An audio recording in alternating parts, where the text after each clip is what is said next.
Elias Varga hadn't set foot on a public dock in over a decade. Back then, he'd been elbow-deep in engine grease, patching hulls with fiberglass and duct tape, dreaming of a company that treated both boats and people right. Now he owned one of the largest leisure marine groups on the East Coast, but somewhere along the way, he'd traded wrenches for spreadsheets and forgotten what salt air really smelled like. Lately, though, something didn't add up. His team kept sending reports about the Port Haven Marina, a modest rental spot tucked between fishing charters and weekend sailboats, showing steady losses quarter after quarter. At first, Elias assumed it was seasonal. Then he noticed the same pattern for 3 straight quarters. Equipment costs were sky high. Staffing levels looked healthy on paper, yet customer complaints were rising, and repeat bookings had dropped like a stone. Most CEOs would have fired the local manager or sent in a consultant.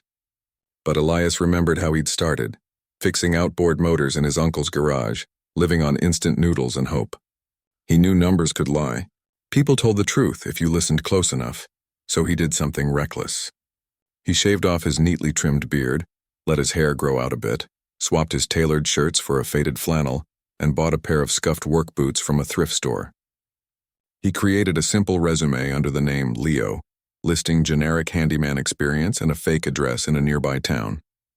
No fancy degrees, no corporate jargon, just a guy who knew his way around a toolbox. He drove his oldest car, a dented sedan with peeling paint, to Port Haven under gray skies. The marina wasn't what he remembered. The dock sagged in places. Paint peeled off the rental office. A few boats bobbed listlessly at their slips, their hulls streaked with grime. One had a tarp flapping loose in the wind like a surrender flag. Inside the office, a man in a too-tight polo shirt sat behind a cluttered desk, scrolling on his phone. He barely looked up when Elias walked in. "Help you?"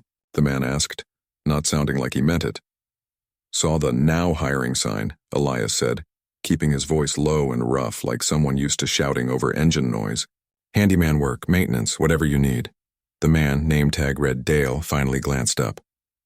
His eyes narrowed slightly, then relaxed when he saw Elias's worn clothes and calloused hands. "You got experience with outboards?" "Yep, 2-stroke, 4-stroke carburetors, fuel lines. I've rebuilt more than I can count." Dale nodded slowly, then pulled out a clipboard. "We're short-staffed. Pays minimum plus tips if customers are feeling generous, which they usually aren't. You start today if you want." Elias didn't flinch. "I'll take it." He was handed a faded orange vest, a key to a storage shed full of mismatched tools, and a list of boats due for routine checks. No orientation. No safety briefing. Just go. Out on the dock, the wind carried the sharp tang of seaweed and diesel. Elias, now Leo, walked past rows of idle boats until he spotted someone actually working. A young man, maybe early 20s, knelt beside a center console, his arms deep inside the engine cowling. His t-shirt was soaked with sweat despite the cool breeze, and his jeans had more patches than fabric. Without looking up, the kid said, "If you're here to help, grab the Torx wrench. If you're here to watch, stand downwind." Elias smiled faintly. "Torque wrench it is." He found the tool and handed it over. The young man finally glanced up. Tired eyes, sunburnt nose, but sharp and focused. "Thanks. Name's Kieran." "Leo," Elias replied. Kieran wiped his hands on a rag that had seen better decades. "You're the new guy Dale mentioned? Hope you don't mind long days. We're kinda short-handed." "Just you?" Elias asked, trying to keep his tone neutral. Kieran let out a dry laugh. "Officially? There's supposed to be 3 of us. Unofficially? Yeah, just me." He went back to tightening a bolt, his movements quick and precise.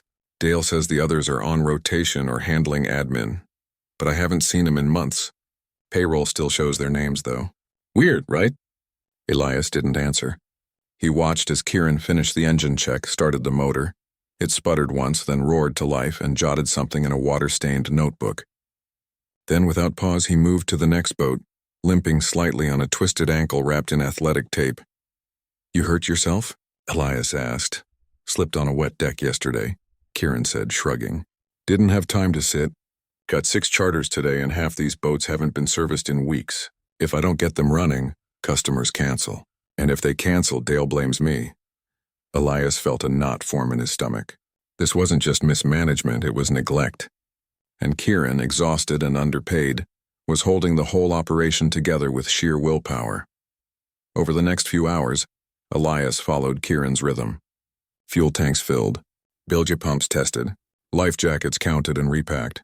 Kieran answered customer questions with patience, even when they complained about minor scratches or slow Wi-Fi on the boats. He smiled when he didn't feel like it. He apologized for things that weren't his fault. At lunch, they sat on an overturned bucket near the fuel dock, eating sandwiches from a paper bag. Kieran didn't say much. He just stared out at the water, chewing slowly, like even his jaw was tired. "You always work this hard?" Elias asked gently. Kieran gave a half-smile. "Only way to keep things from falling apart. My dad used to say, a boat don't care how tired you are, it'll sink just the same. So, I keep going." Elias thought about his own father, who'd taught him to respect machines because they reflected the care you put into them. He'd built his company on that idea. But somewhere between board meetings and quarterly targets, he'd let it slip. That afternoon, a customer arrived furious. His rented pontoon had stalled halfway across the bay. Kieran didn't argue. He grabbed a toolkit, hopped in a skiff, and motored out to tow it back. Elias went with him. On the water, away from the noise of the marina, Kieran finally let his guard down. "I applied here because I needed something steady. My old man's boatyard shut down last year. Medical bills. You know how it is." Elias nodded, though he didn't. Not really. His life had been cushioned by success for too long. Back at the dock, Kieran spent 2 hours diagnosing a faulty ignition switch, improvising a fix with spare parts from a junked engine. By sunset, his hands were raw, his voice hoarse from shouting over motors and his eyes heavy with fatigue. Yet when a late booking family showed up, he greeted them like old friends, helped them load coolers, and gave their kids life jackets that actually fit. As the last boat pulled away, Kieran slumped against the dock post, staring at the horizon. "Another day, another miracle," he muttered, more to himself than anyone else. Elias stood a few feet away, silent. He'd come to investigate losses. Instead, he'd found something far more valuable and far more broken. That night, back in his cheap motel room, Elias didn't open his laptop. He didn't check emails or call headquarters. He just sat by the window, listening to the distant lap of waves, thinking about a young man who worked like his life depended on it, while the system around him quietly stole his effort, his time, and his dignity. And for the first time in years, Elias Varga felt ashamed. He hadn't just lost touch with his business. He'd lost touch with the people who kept it alive. Tomorrow, he told himself, things would start to change, but not as the CEO, not yet. For now, he'd stay Leo, the quiet handyman who listened, watched, and remembered what really mattered. Because sometimes the truth isn't in the balance sheet. It's in the calluses on a young man's hands and the quiet pride in his voice when he says, "She'll run fine now." By the third morning, Leo had settled into the rhythm of the marina, not because it was smooth, but because it was relentless. The sun hadn't even crested the horizon when Kieran was already on the dock, flashlight in hand, checking battery terminals on a fishing skiff that had been acting up. His movements were automatic, like his body knew what to do even when his mind was running on fumes. Leo offered to help, and Kieran didn't refuse. There was no pride in his silence, just exhaustion, and maybe a flicker of relief that someone was finally sharing the load, even if just for a day. As they worked side by side, Leo noticed things. The way Kieran's hands trembled slightly when he unscrewed a stubborn fuel filter, not from weakness but from hours of gripping wrenches the day before. The way he winced every time he bent down, favoring that taped-up ankle. The way he kept glancing at his phone, not out of distraction but hope, like he was waiting for news he both wanted and dreaded. "You got someone waiting on you?" Leo asked casually, handing him a clean rag. Kieran hesitated, then nodded. "My sister. She's got finals this week. I promised I'd send her some cash for books." He paused, then added quietly, "She doesn't know how tight things are here." Leo didn't press. He just nodded and went back to tightening a loose hose clamp, but inside, the weight of that sentence settled deep. This wasn't just a job for Kieran. It was a lifeline, for him, for his family. By mid-morning, the marina buzzed with weekend renters, families with sun hats and coolers, couples laughing over maps, teenagers trying to look cool in sunglasses 2 sizes too big. None of them saw the frantic scramble happening behind the scenes. They didn't see Kieran sprint from boat to boat. resetting tripped breakers, topping off oil, replacing a missing fire extinguisher with one borrowed from the storage shed. They didn't see him duck into the office to print last-minute waivers because the printer had jammed. Again. And Dale was nowhere to be found. Leo watched Dale stroll in around 10, coffee in hand, phone pressed to his ear.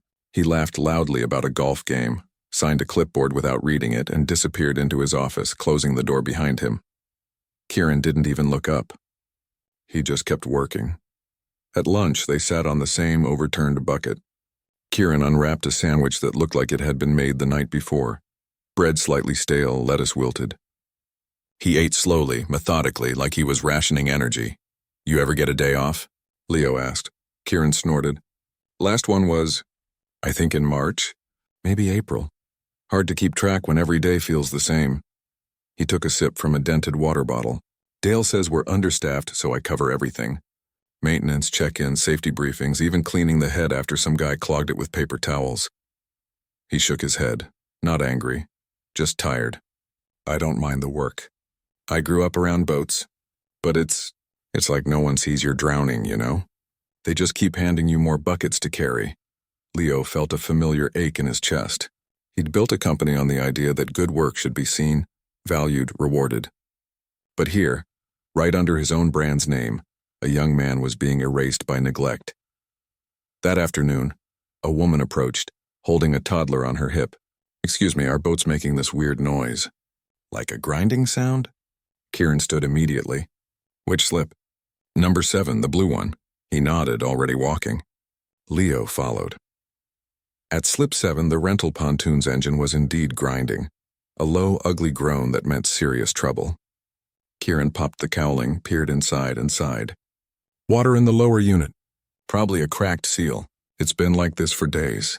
I flagged it last week, but Dale said, just tell him it's fine, it's just the sound of the sea." He rolled his eyes, but there was no humor in it. Just resignation. He turned to the woman. "I'm really sorry. This isn't safe to run. I can switch you to another boat. Got one ready in 20 minutes. She frowned. "But we paid for this one." "I know," Kieran said gently. "And I'll make it right. No extra charge.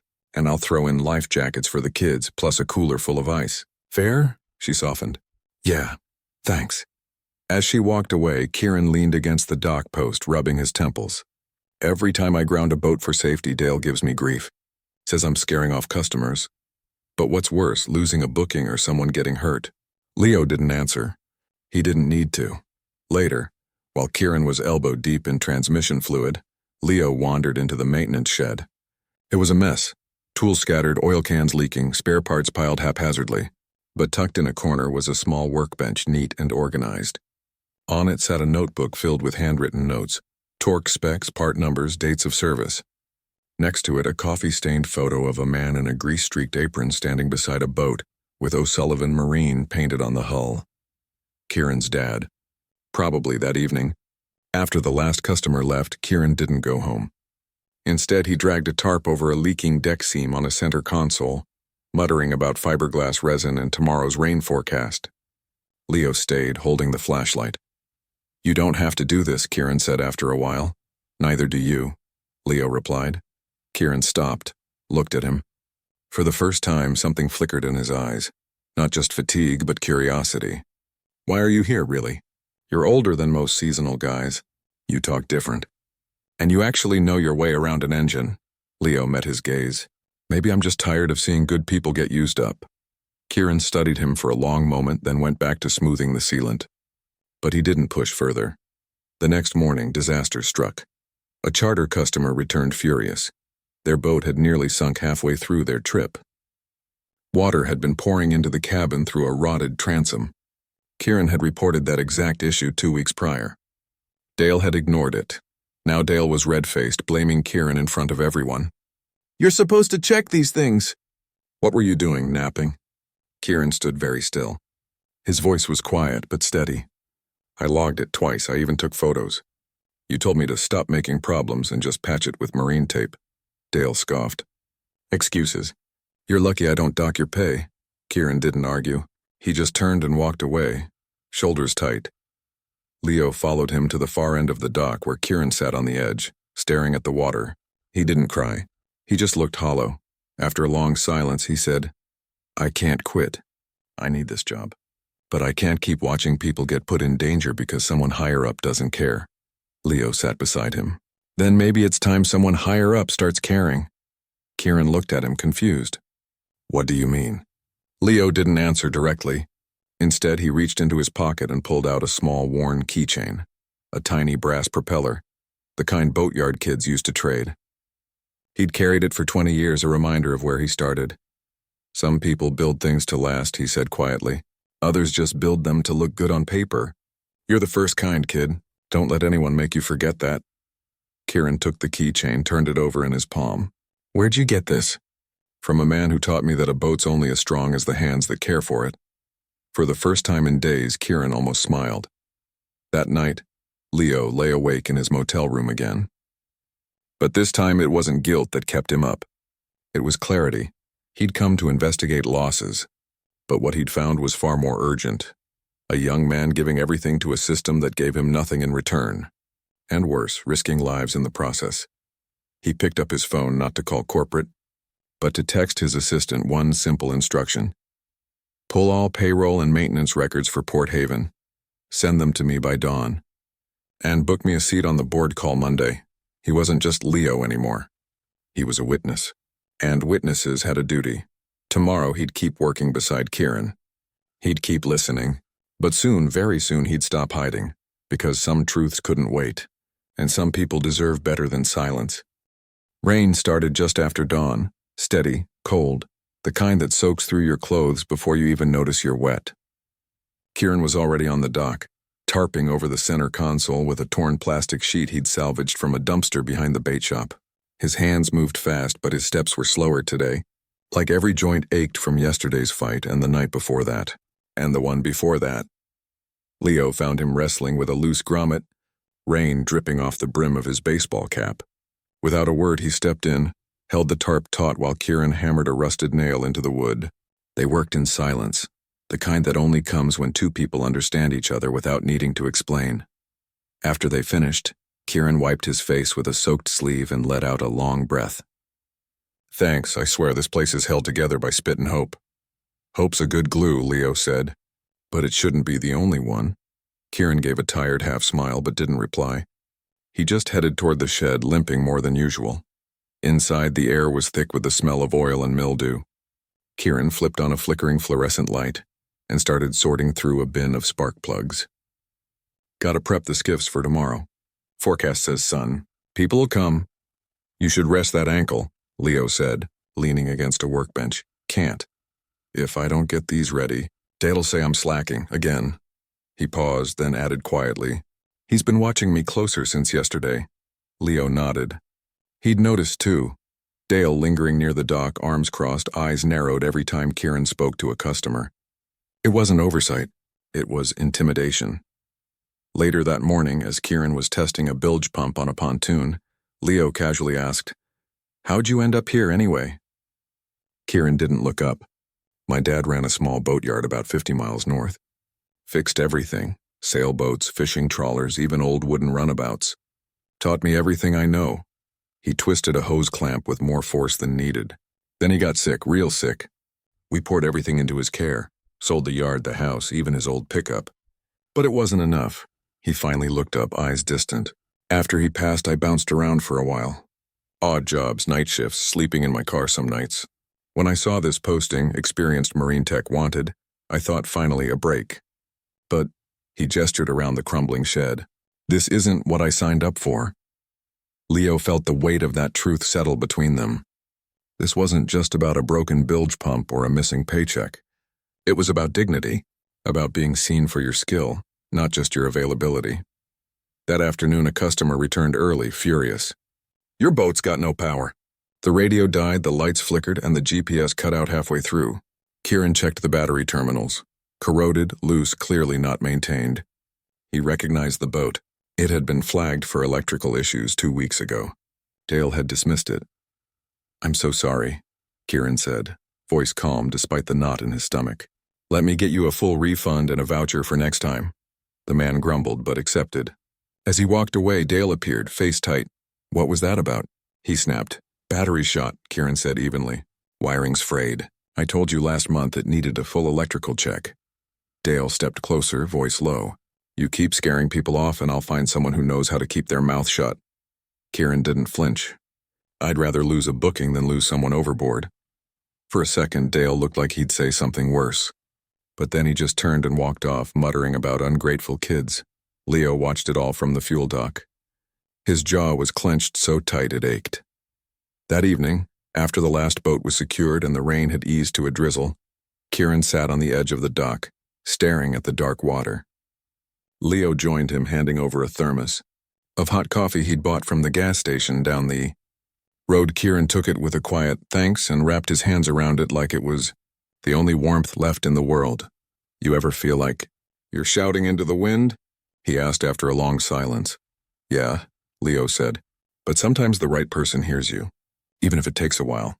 Kieran looked at him, really looked. You're not just some handyman, are you? Leo didn't answer right away. Instead, he said, what would you do if you had the chance to fix this place?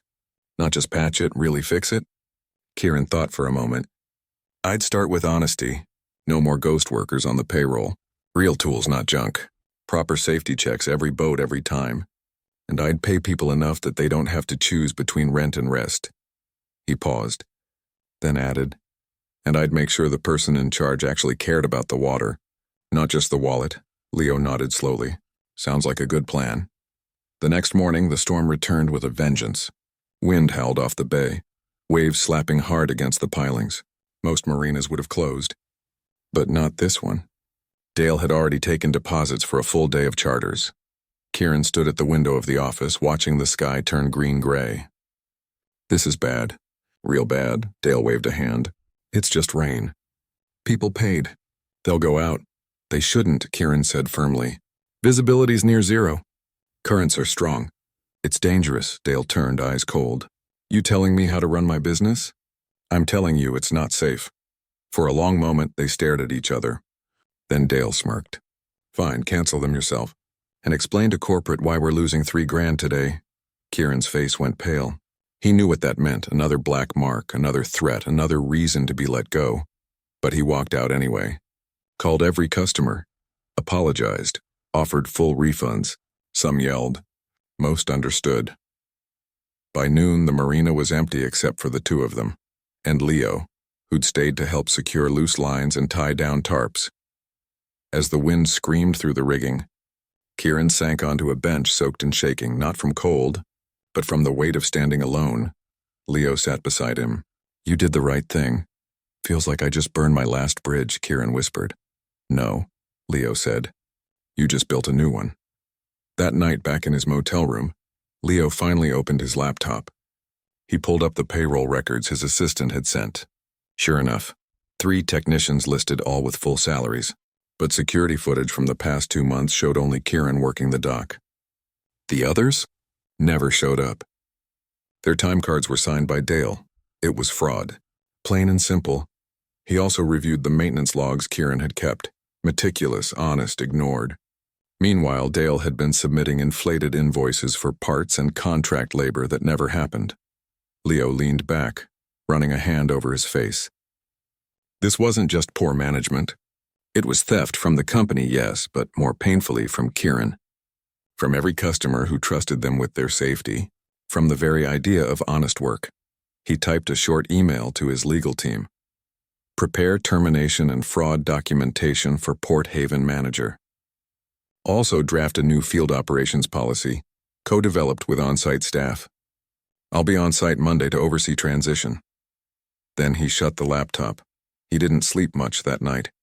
But for the first time since arriving, he felt calm. The storm outside had passed, and soon, so would the one inside the marina. Tomorrow he'd tell Kieran the truth, not as a CEO, not as a savior, but as someone who'd forgotten what mattered, and was lucky enough to be reminded by a young man who never stopped caring, even when no one was watching. Because real change didn't start in boardrooms. It started on wet docks with tired hands and stubborn hearts. And this time, Leo wouldn't let it go unnoticed. Monday morning arrived clear and bright like the storm had washed the sky clean. Birds called from the pines behind the marina, and the water sparkled under a gentle breeze. It felt like a new day because it was. Kieran showed up earlier than usual, moving stiffly but determined. He'd spent the weekend patching leaks, recharging dead batteries, and organizing the tool shed into something that almost looked professional. He didn't know why he bothered. After last week, he figured he'd be fired any minute. But old habits die hard, especially when your hands know the work better than your mind knows fear. Leo was already on the dock, tightening a loose cleat. He looked different today, stood straighter, shoulders back, like he'd shed a weight no one else could see. "Morning," Kieran said, voice rough from lack of sleep. "Morning," Leo replied. Then after a pause, "You got a minute?" Kieran nodded, wiping his hands on his jeans. They walked to the far end of the dock, away from the office, away from prying ears. Leo took a deep breath. "My name's not Leo." Kieran frowned but didn't interrupt. "My name is Elias Varga. I founded Coastal Horizon. This marina, this whole company, it's mine." Kieran froze. His eyes widened, then narrowed, searching for a joke, a trick, anything. But there was none. Just quiet honesty. You're the CEO?" He finally managed. "I am. And I came here because the numbers didn't make sense. But what I found wasn't a math problem. It was a human one." Kieran stared at the water, processing. Then he let out a shaky laugh.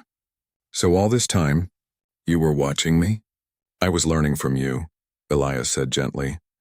"You showed me what I'd forgotten, that this business isn't about profit margins. It's about people who trust us with their time, their safety, their memories on the water, and you've been honoring that, even when no one honored you." Kieran looked down, blinking fast. "I just didn't want anyone to get hurt." "You did more than that," Elias said. "You held this place together with nothing but grit and integrity. And that man in the office? He's been stealing.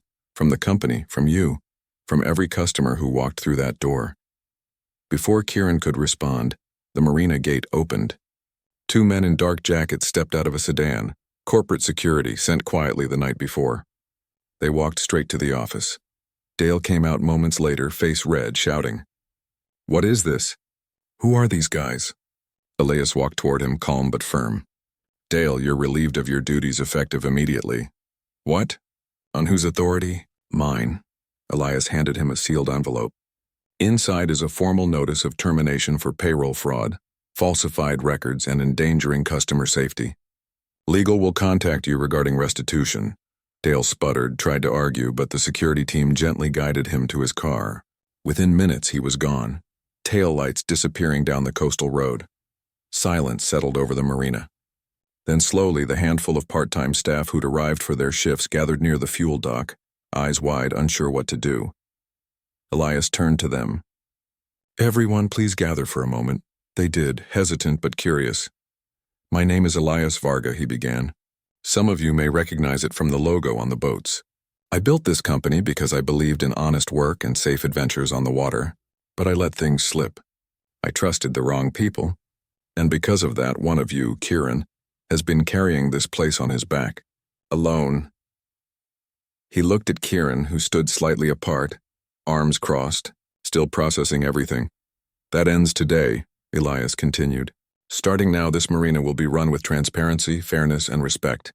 We'll hire real staff, people who show up, work hard, and care. Wages will be raised to match the skill this job demands. Every boat will get proper maintenance, no more patches, no more shortcuts." A few workers exchanged glances.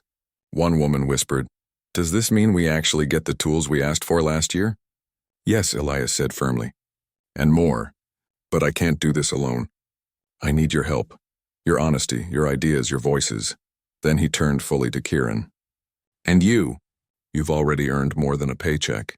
You've earned a future." Kieran looked up, confused. Elias stepped closer. "I want to offer you something. Full tuition, plus living expenses for marine engineering school. You'll study during the week, and in the summers you'll work with our headquarters team, helping us redesign how we run every marina we own. Not from the top down, but from the ground up, the way you know it should be done."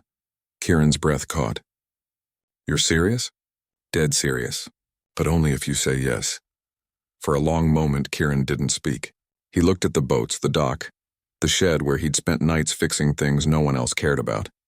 Then he looked at Elias, not as a CEO, but as someone who'd seen him, truly seen him when he felt invisible. I'd like that, he said, voice thick. But what about here? Who'll keep things running? You will, Elias said with a small smile. Just not alone. We'll bring in 2 new techs this week. Trained, paid fairly, reporting to you as interim lead until you finish your first semester. You'll train them. You'll set the standard. Kieran swallowed hard, then nodded. Okay, I'll do it. The small crowd of workers broke into quiet cheers. Not loud, just relieved, hopeful. Later that afternoon, Elias stayed to help Kieran prep the first new work order under the updated system. No more duct tape fixes, no more ignored logs, just clean, honest work. As they tightened a fresh impeller housing on a Yamaha outboard, Kieran finally asked, "Why did you really come here?" Most bosses would have just shut the place down. Elias paused, then said, "Because I remembered something my father told me when I started. If you lose touch with the people who do the real work, you've already lost the business." I almost did. But you reminded me what matters. Kieran smiled, a real one this time. Guess we both needed reminding. By sunset, the marina felt different, lighter, like the air itself had cleared.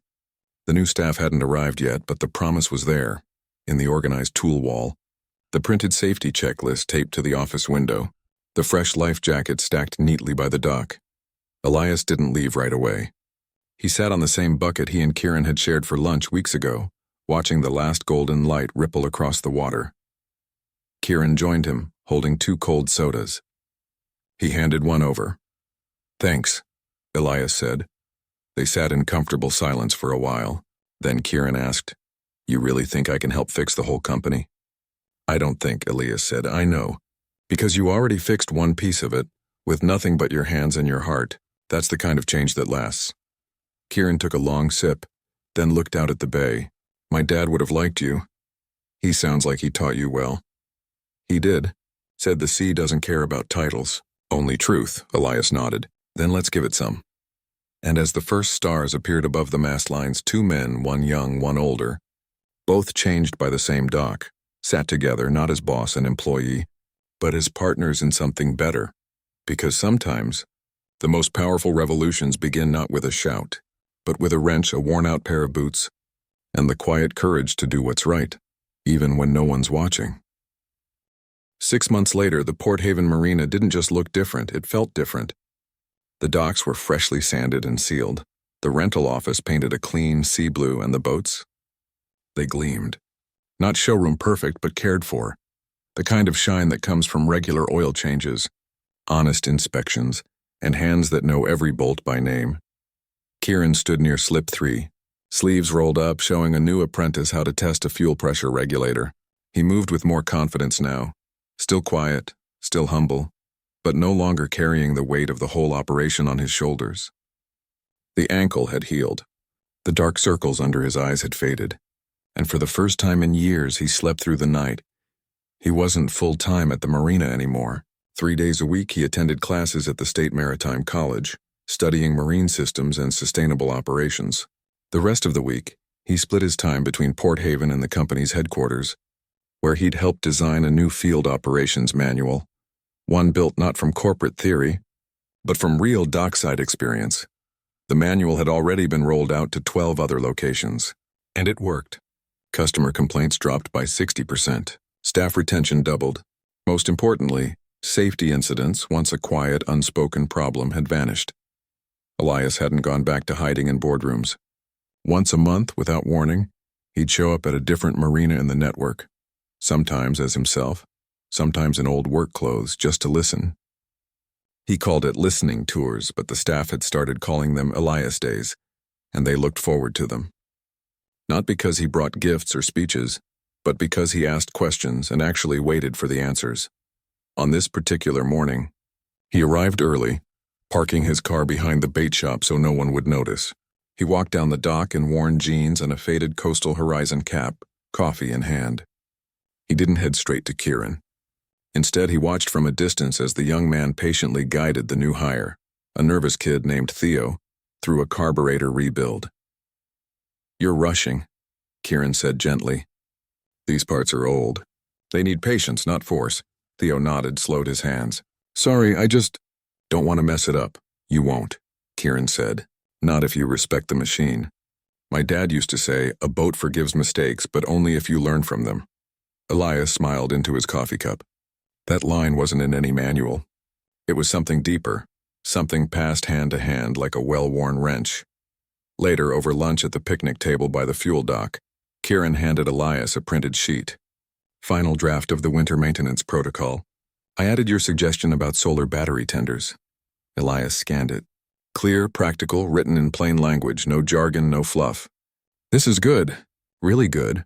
It's just what works, Kieran said with a shrug. No point writing rules nobody can follow. That's the whole point, Elias said. Too many companies write policies for spreadsheets, not for people. They sat in comfortable silence for a while, watching a family load up a pontoon for an afternoon cruise. The kids laughed. The parents double-checked life jackets, real ones, not expired or frayed, and the boat started on the first try. Remember when that wouldn't have happened? Kieran asked quietly. Elias nodded. I do, and I won't forget it. Back at headquarters, Kieran's influence had rippled further than anyone expected. He'd pushed for a field voice seat on the operations committee, something unheard of before. Now every major decision about equipment, staffing, or safety included input from someone who actually turned wrenches for a living.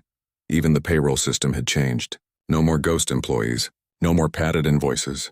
Every hour logged was verified by GPS check-ins and peer review. Fraud didn't just get punished, it became impossible. But the biggest change wasn't in the systems. It was in the culture. At Port Haven, staff meetings now started with what's working before what's broken.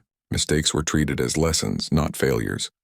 And when someone went the extra mile, like staying late to help a stranded boater, they got thanked, not ignored.